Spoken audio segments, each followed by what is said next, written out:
Well, good morning, community. Good morning, my brothers and sisters. Welcome to the Stroke of Genius podcast, Survivor Experience. I'm your host, Aaron Amla, and I got a guest today, and we're going to talk about a subject probably need to be talked about a lot more in the Stroke Survivor community. That's and that is the topic of suicide. I myself was suicidal when I first had a stroke.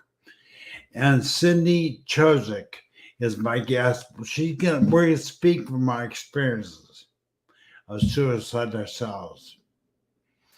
I want to read before we go online. I want to read a couple of statistics and why it's important that we talk about this as a community. And I got this information off the American Stroke Association website. When the researchers did their analysis of suicide versus the general population, you know that there was a 73% higher risk of suicide among stroke survivors, with more than twice likely to attempt suicide are stroke survivors. Sad stroke survivors had a 63% higher risk of dying by suicide. Here to tell you, I'm so proud to bring on my guest, Cindy CHO-SICK.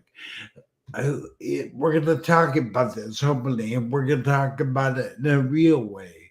And we're going to talk about it for she's going to tell us her experience, and I'm going to tell you mine. So let me bring on Cindy and just right now. Let me bring her on. Hold on. The Stroke of Genius podcast, hosted by brain aneurysm and stroke survivor Aaron Avila, sharing the experiences of survivors and CEOs. This is your destination for inspiration. Good morning, Cindy. Good morning, Aaron. It's so good to see you. It's so really great to see you, and thank you for being on the Stroke of Genius podcast. I appreciate it. I am so grateful to be here. Thank you for having me. Great. We're going to be talking about subject today, Cindy. You and I, came together to intention, I feel, but to talk about something really not talked about in the stroke survivor community. But as you heard the stats I just read, it's very prevalent. It's a very prevalent thing. I personally have not told you in the agreement. I personally have known several stroke survivors how to commit suicide.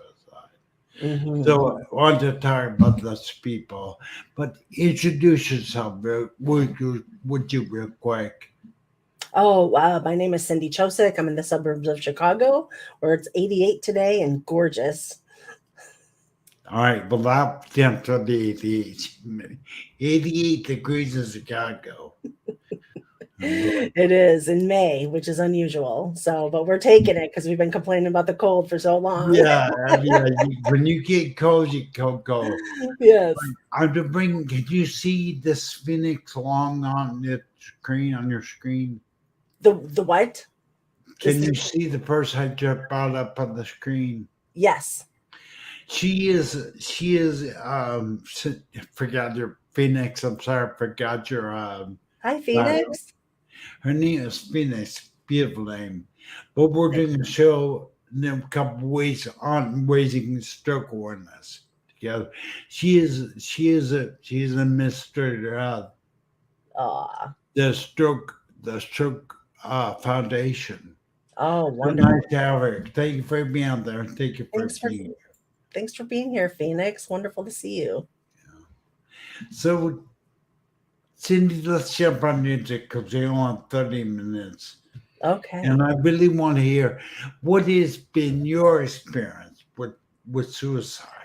Yeah, so suicide is a big deal for my life. I have had 4 bouts of suicide throughout my life. My first one was when I was 14, and it was really looking back at it now. It's really interesting how when we're kids, I was 14 years old. We were kids, we take on so much of what's going on around us.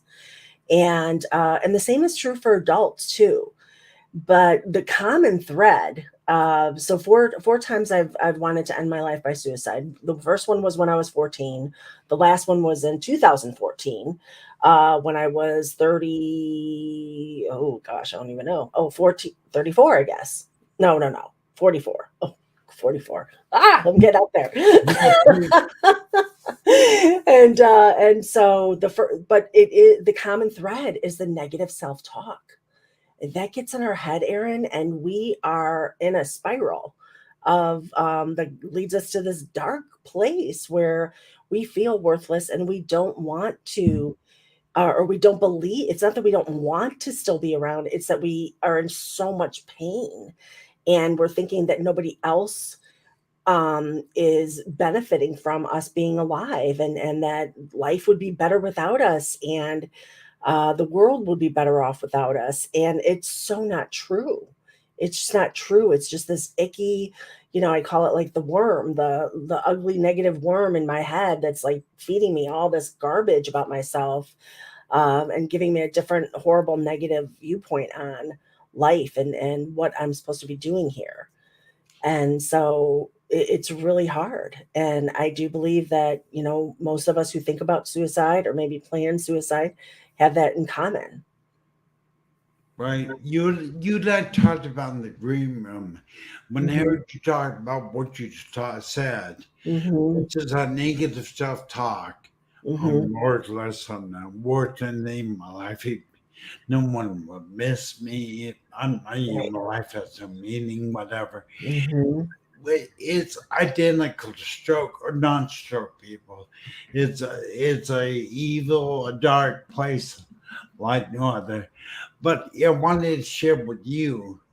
I was suicidal when I first had my mhm, stroke, and that same exact negative self-talk began to creep into me as stroke recovery. mhm. My life is would be better off without me. I'm Right. nothing but a burden, blah, blah, blah. The evil self talk that comes into your mind. Mhm, mhm. It is. It does. And I'm so glad you pulled yourself out of it or called for the help that you needed, because look at what you've done since that time. And you've made such an impact in so many hundreds, thousands of lives. And so there's what I found is that there's a purpose in everything we experience. And so my experience as an adult started in 2008 when I was diagnosed with depression. And that was interesting because I thought, having little kids, my kids were 6, 5, and 5, so I have a set of twins, and I thought that having them and running a house and my husband traveling a lot was going to be my new norm. And I was very stressed to the point that if I was a rubber band, I would be, snapped. I was just so tight and wound tight and obsessed about staining our deck and crying at the drop of a hat and everything. And I was telling my girlfriend about it, who hadn't seen me all summer, and she said, "Cindy, I haven't seen you." And I said, "I know." I go, I'm just not, I'm not feeling myself. I'm really having a rough summer." And she leaned in, and she took a lot of courage to share with me that she thought that I was depressed. So she leaned in and she said, "Cindy, I think you might be depressed." And I thought, gosh, I'm like, why would I be depressed? I have a roof over our head. We have clothes on our back, food on the table. Kids are happy. I got a great husband.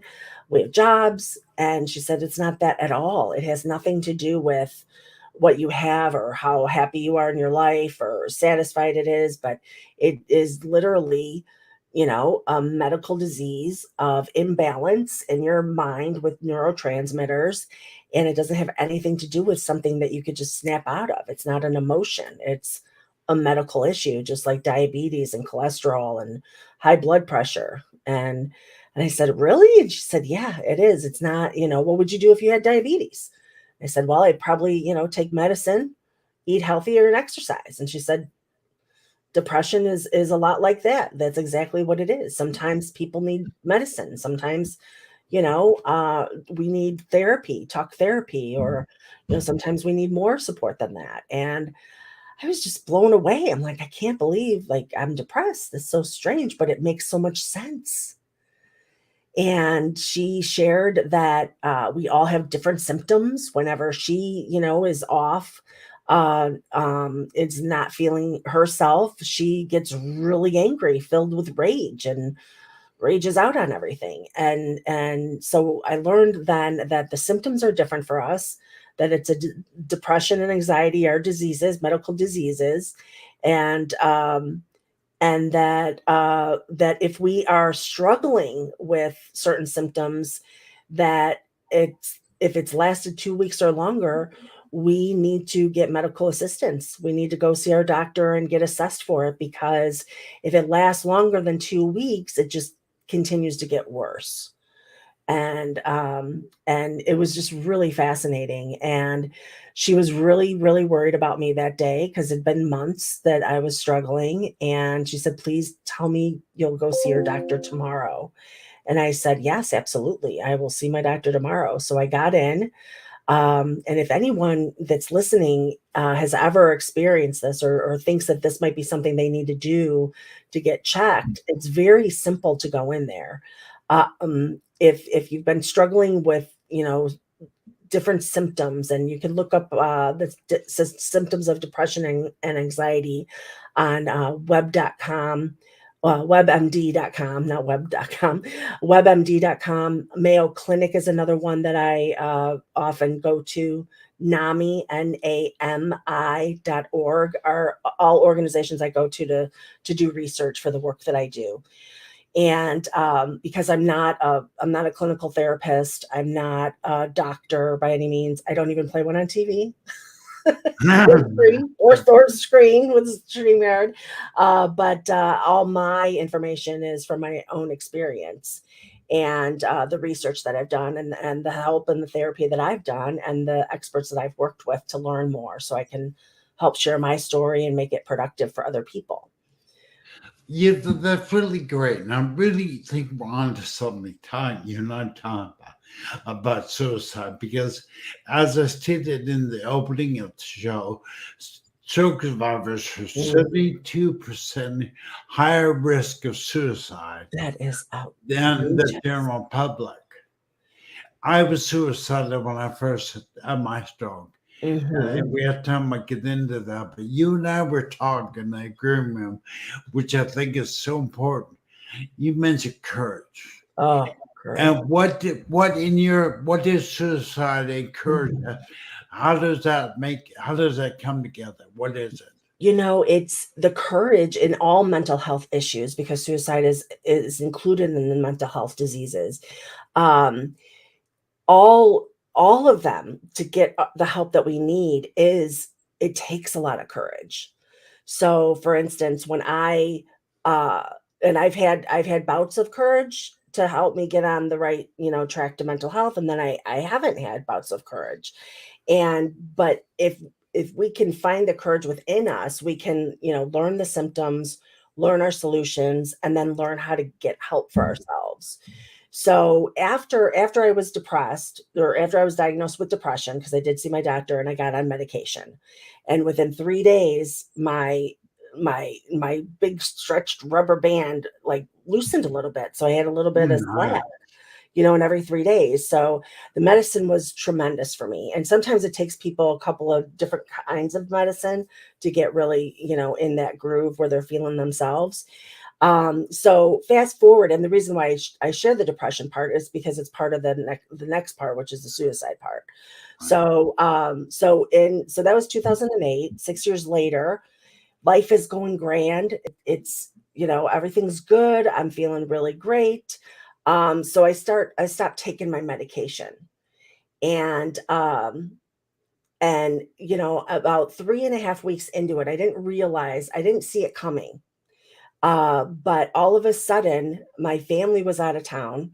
So my husband was on a golf trip. I'm actually a golf widow this time of year, Aaron. I'm sure you feel sorry for me. From April till October, I don't see him. So I'm a single lady. But so he loves golf, and he was on a golf trip, and my kids were at their grandparents for the weekend because they do a thing called Camp CHO-SICK, where they have all the grandkids over for a few days, not a full week. But anyway, so they were all gone, and I woke up and just wasn't feeling myself, and that was on a Saturday, and then I woke up on Sunday, and I was a freaking mess. I was like spiraling, like I just felt so out of it, and I was like spiraling into this dark place, and the negative self-talk was coming in, and I was having all these like insane thoughts about how horrible I was, and my life wasn't worth anything, and I didn't do anything for my family, and they're all gone, and they're all surviving on their own. They don't need me. The world would be a better place without me, and all these ugly thoughts that would never really occur to me were happening, and that's how depression works. That's how when, the 76 people, are more likely to commit suicide that have had strokes. That's just astounding. And I'll share with you why I think that is based on my experience, which is why I think, my purpose is to share my story with you. So Sunday when I woke up, I couldn't even I didn't know what was going on. So I went to mass, and after I was driving around, and I didn't feel comfortable calling friends and talking to them about what I was feeling, and I didn't know that I didn't shouldn't be alone. And so um it was too early to call them. I didn't want to bother them. I didn't think they'd understand what I was going through, and those types of things. So I drove around for a while. Then I went to mass, and I was in mass maybe 10 minutes. I just started sobbing. So I left church, and I went to look for my car. Well, I had parked it a mile away. I had no idea where my car was. I had no idea what was happening. I just know that once I found my car, I just cried and cried. And I still didn't feel comfortable calling people because it was too early. I didn't have the wherewithal to look up the suicide prevention lifeline, which Aaron, you so graciously are running through the screen right now. Those people are available 24 hours a day, 7 days a week, 365 days a year. And if you don't have it in your fast contacts or your speed dial numbers, please add it. If not for yourself, for somebody else. It's so important, because at that moment, I didn't even have the wherewithal to be able to Google and spell suicide.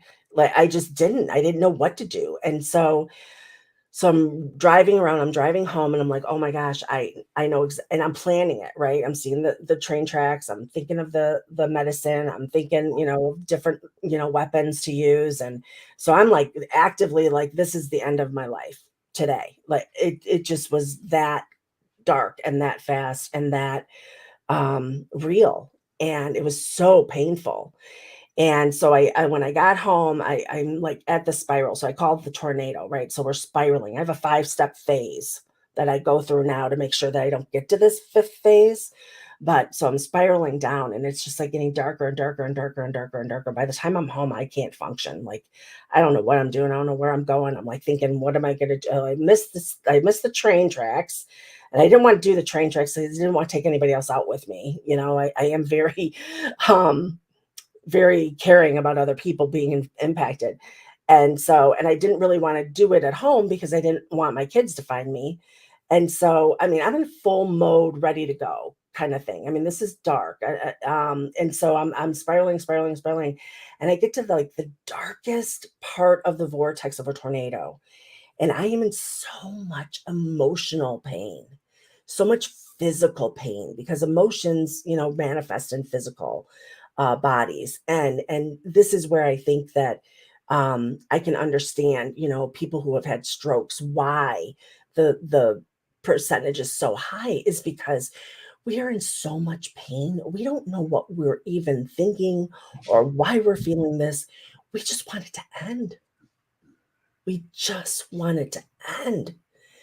And so, because of the thoughts of I didn't want anybody to find me that would make their life awful. I didn't want anybody else to get hurt because that would make their life awful.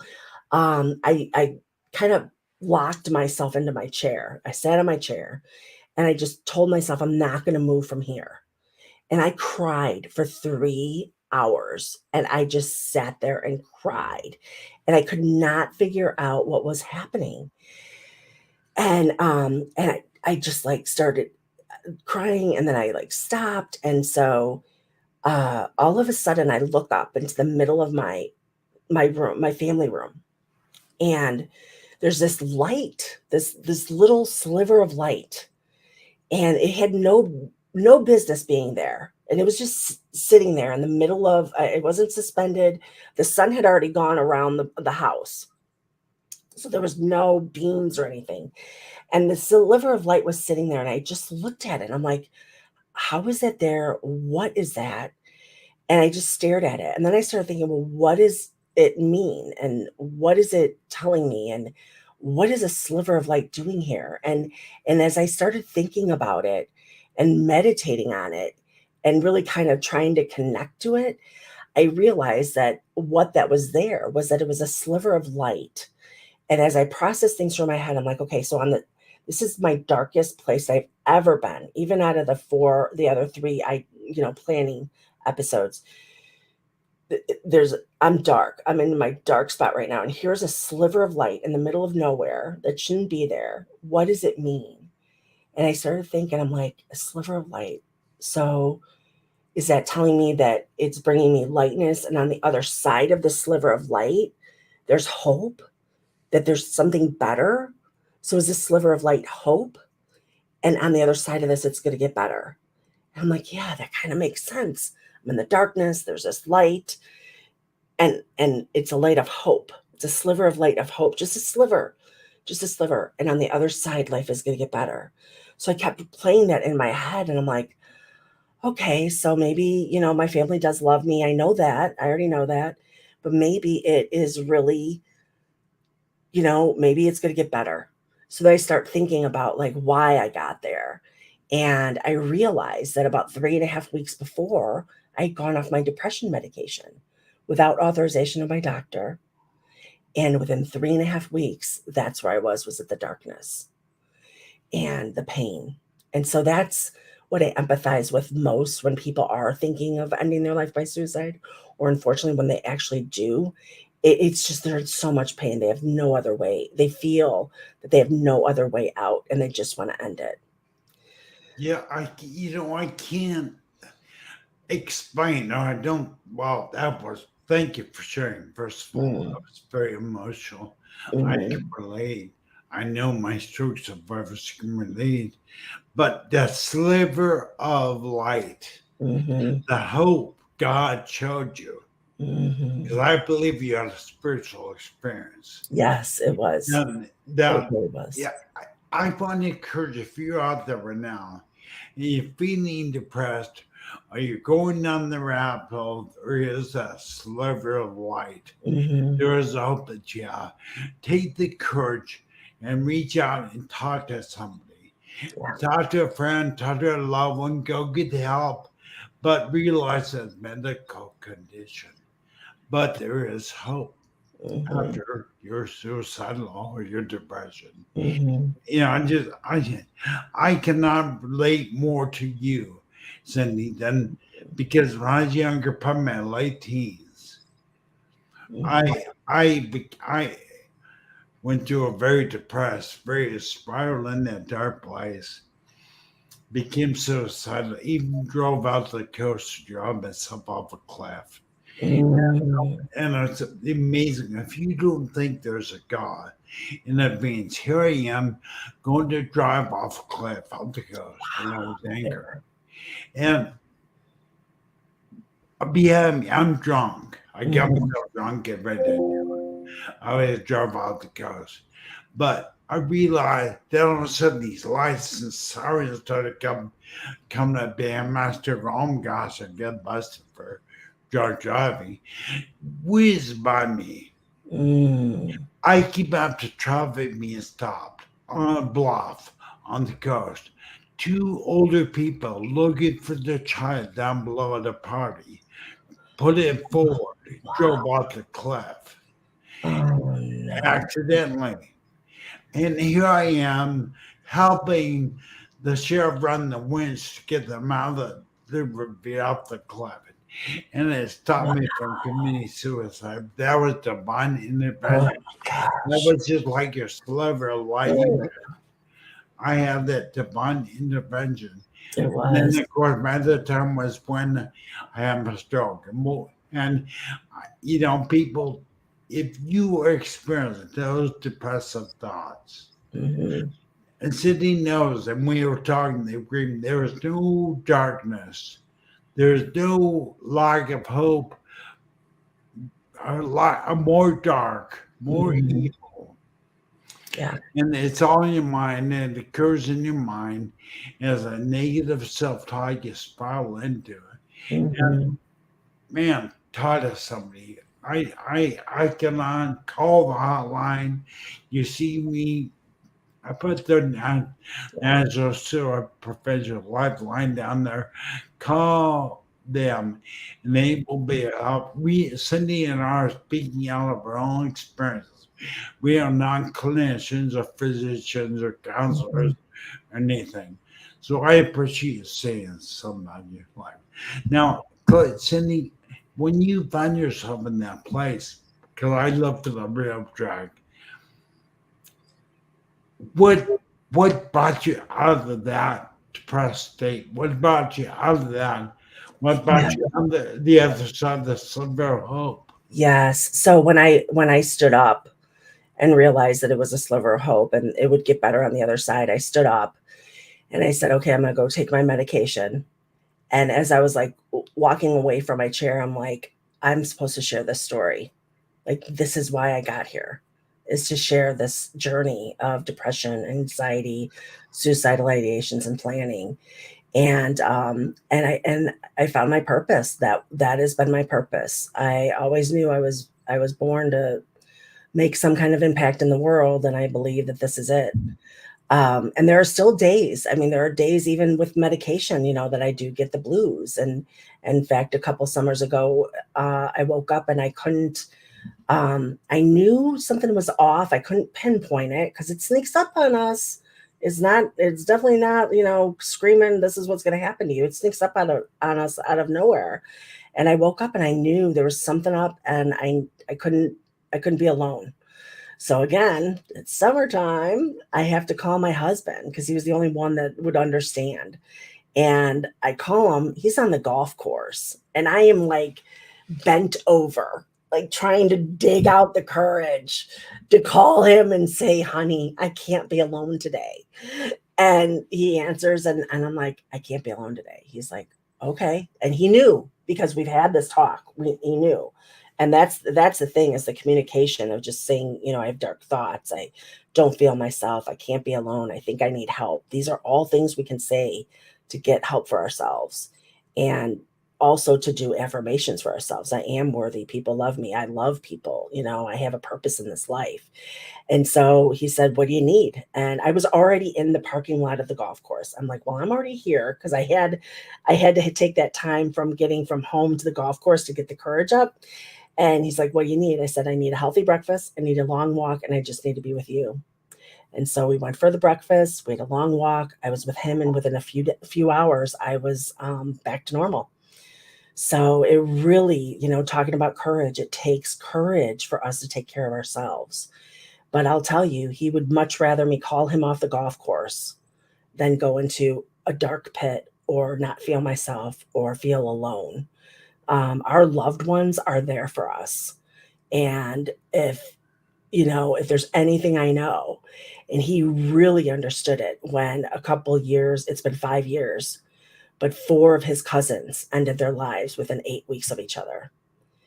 And so we've seen the end result and the devastation afterwards, that is just unrepairable. And anyone who has survived somebody ending their life by suicide or has, experienced anything I've said today, we know, our families love us, our friends love us, and there is always that sliver of hope. And if we could just focus on that little sliver of hope and know that on the other side of our darkness, there's light. And on the other side of that light, life is better when we get out we need. we're in good shape. Very good. I'm so intelligent now. That just scared the crap out of me. I'm so intensely. Okay, sorry. God. Just focus on the silver hope. Yep, sliver of hope, the sliver of life. We all have it, and we all have a purpose to be here and in this space, in this world, and in this life. And you matter, you're important, you're loved, and just don't ever give up. There's always a sliver of light and a sliver of hope for all of us. Wow, Cindy, I am so grateful I can cry. Oh, But I want to thank you for being here on the show. And I want to encourage you to listen to this couple times, people. But understand, I see something, and we're gonna go a couple minutes over for sure, because I'm seeing something in that is a connection. It first starts with the pressure, it just becomes suicidal. It starts in your mind. The battle is in your mind. Then you begin to mull it over and like you just said, go the negative spiral and begin to tell yourself, no, I'm worthless, you're worthless, no worth in life's better off without you. Then you move on to the physical life looking for their train tracks. But there is hope. And there is no reason for you, anybody out there, to even contemplate it. If you're feeling at all depressed, harm yourself, stop it. What's in the mental state? What's in your mind? Because when you do it, or once you visit, I never did, although I came very close to Sydney. Sydney would not be here with us today had she done that. And I share its purpose for each and every one. Sydney, I cannot thank you enough for being there. Really. Oh, it's an absolute pleasure. And remember, just one last thing. Remember, we don't have to know how to explain it. We don't have to know why we wake up and we feel that way. We don't know. It's okay that you don't know. We just need to reach out and get the help that we need. Right on. Get the courage, people. Get the courage. You've got it. You've got it in you. Right. Thank you so much, Cindy. I cannot feel thank you so much. So good about. Thank you so much. Thank you, Aaron. Set me on fire, fire, fire.